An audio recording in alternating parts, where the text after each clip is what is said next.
Exponents on integers and decimals. Exponents can only affect what they are next to. So let's kind of go over this. So we have -3 in a bracket raised to the second power. And this is different than if it was just -3 raised to the second power. So -3 in the brackets here means that we need to include bracket. So we have 2 of these copies of this -3. So -3 times -3, as there's 2 negative signs, is equal to +9. However, this one, where we have just -3 raised to the second power with no brackets, this 2 only affects the 3. So essentially what we do is we have this negative sign out in the front, and then we have 3 times 3, which is also equal to 9. But there's that negative sign. So this is actually -9, because the difference between these two is that this 2 affects both this -3, and this one only affects the 3. So it changes how we approach these problems. So that's why we say exponents only affect what they're next to. So now let's go over another example. So now we have -5 raised to the third power.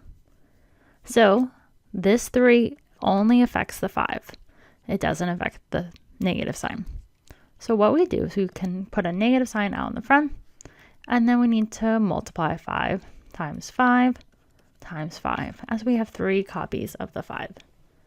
So 5 times 5 is equal to 25.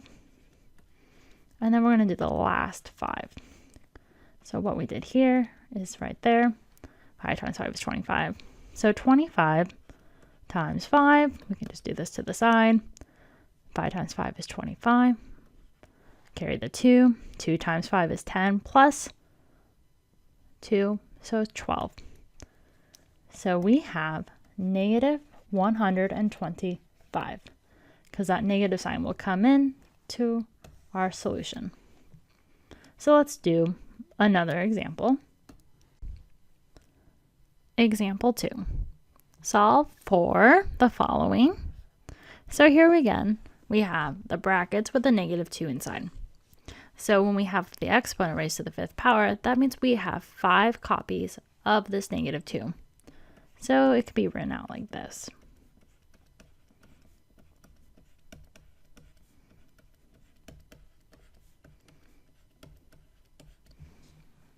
So first part, what we're going to do is we're going to multiply all the 2's out and not worry about the negative signs yet. So we have 2 times 2. And this is equal to 4. Then we're going to multiply by the third 2 to give us 8.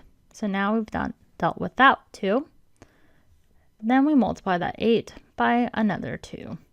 So here's that 2, which gives us 16. And then we're going to do one final 2 to take care of that last 2. And 16 times 2 is equal to 32. So now we have the number, but now we need to go back to the negative signs. And we remember when we have 2 negative signs being multiplied, that becomes positive. And so we can see we have 5 different negative signs to multiply. And so when there is an odd amount of negative signs, it equals then negative. But if it was even, then it would be positive.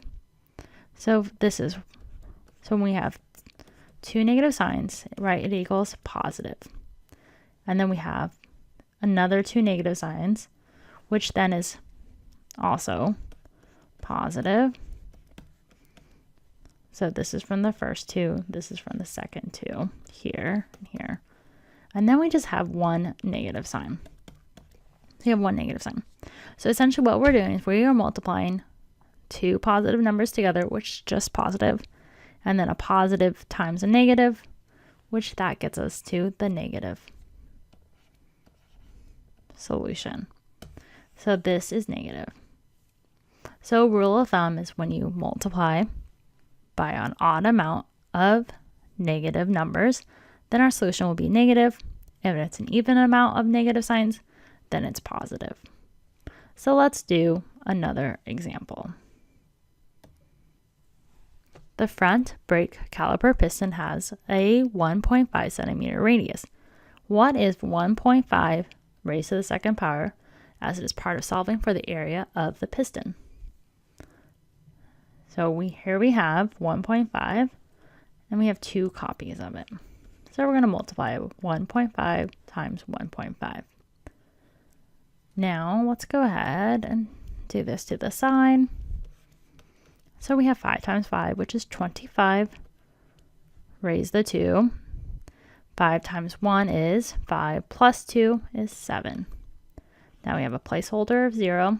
Then we can multiply the 1 times 5, which is 5, and 1 times 1, which is 1. And now here we can now add. 5 plus 0 is 5. 7 plus 5 is 2. Carry the 1. 1 plus 1 is 2. Now we take care of our decimal now. We have one place value here and another place value here for decimals. So we need to move the decimal over 2 spots. So we have 1, 2. So our solution will then be 2.25 centimeters squared. And that would be our solution.